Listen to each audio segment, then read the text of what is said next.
कर्तव्य की ओर दृष्टि जाती है तो विचार ये करने लगता हूं, यदि समाज के द्वारा दिया गया यह पद समाज के साथ में ही अन्याय करने लगे तो उस पद पर आसीन व्यक्ति को नरक का गामी तो स्वाभाविक ही बता दिया गया है। और आप हैं किंग ऑफ अलकछुआ से भाई ब्रजेंद्र सिंह राजपूत, हार ठेकर छोटू दादा अलकछुआ से 51 पुष्प मुद्राएं आप लोगों की ओर से प्रदत्त हैं। धन्यवाद।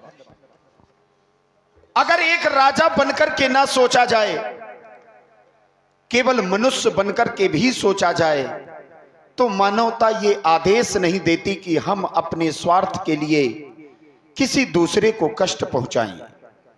इस सिंहासन की गरिमा रखते हुए नित्य की भांति मैं प्रजा का अवबोधन करता हूं।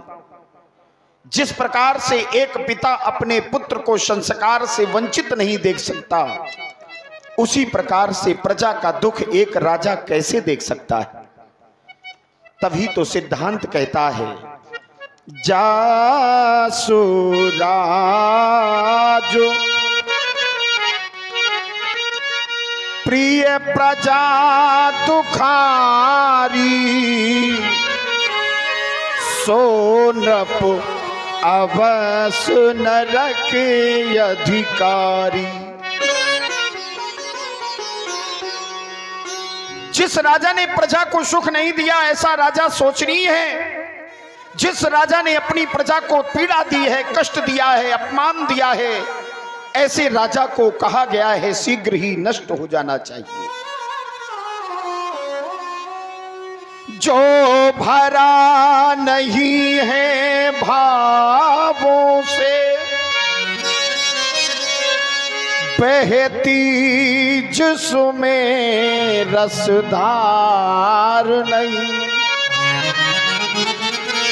वह हृदय नहीं है पत्थर है जिसमें स्वदेश का प्यार नहीं।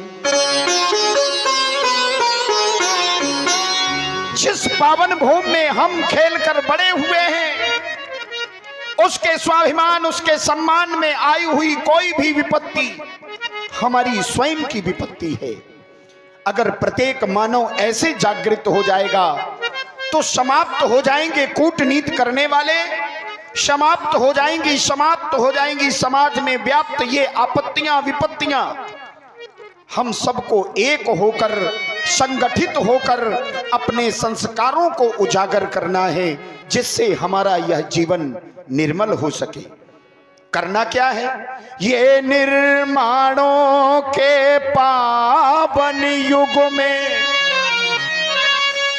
हम चरित्र निर्माण न भूले।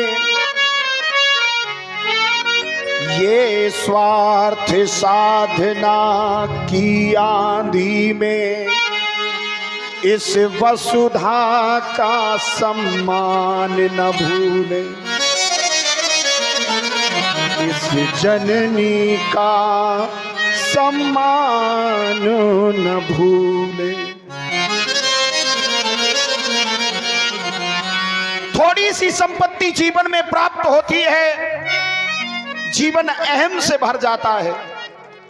शरीर में थोड़ी सा बल आ जाता है तो वो बड़े बड़े काम करने के लिए उद्धत अपने अभिमान का प्रदर्शन करता है।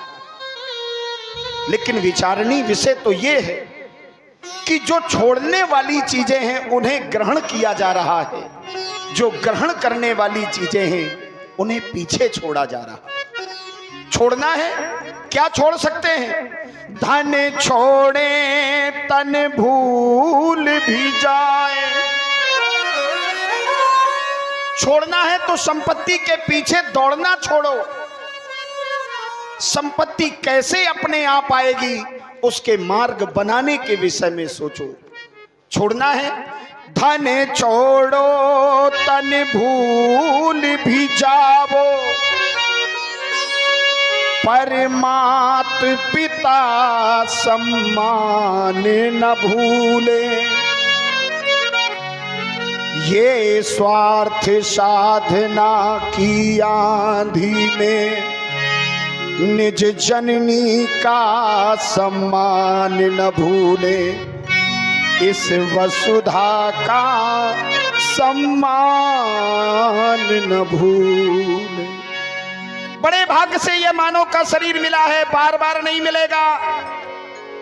लोग कहने लगे, बोले बबूल का बीज है तो बबूल ही पैदा होगा ना, ये 84 का चक्कर है, एक बार अवसर मिलेगा तभी कहा गया बड़े भाग्य मानुष तन पावा। मिला है, स्वीकारो, अपनाओ, प्रयोग करो, और यदि नहीं कर पाए तो मन पछताई है। अवसर बीते, अवसर के समाप्त हो जाने पर केवल पश्चाताप रह जाता है। राजमंत्री, मेरी प्यारी प्रजा अपने जीवन का किस प्रकार से निर्वाह कर रही है? किसी को किसी प्रकार की कोई विपत्ति तो नहीं? राजा के बनाए गए नियमों से मेरी प्रजा प्रसन्न है। किसी को किसी प्रकार का कोई कष्ट तो नहीं? अवगत कराओ। क्यों नहीं महाराज, आप जब भी अपने सूर्यमुखी सिंहासन पर आसीन होते हैं, सर्वप्रथम हम मंत्रियों से अपनी अयोध्या का हाल जाना करते हैं, प्रजा की प्रसन्नता पूछा करते हैं।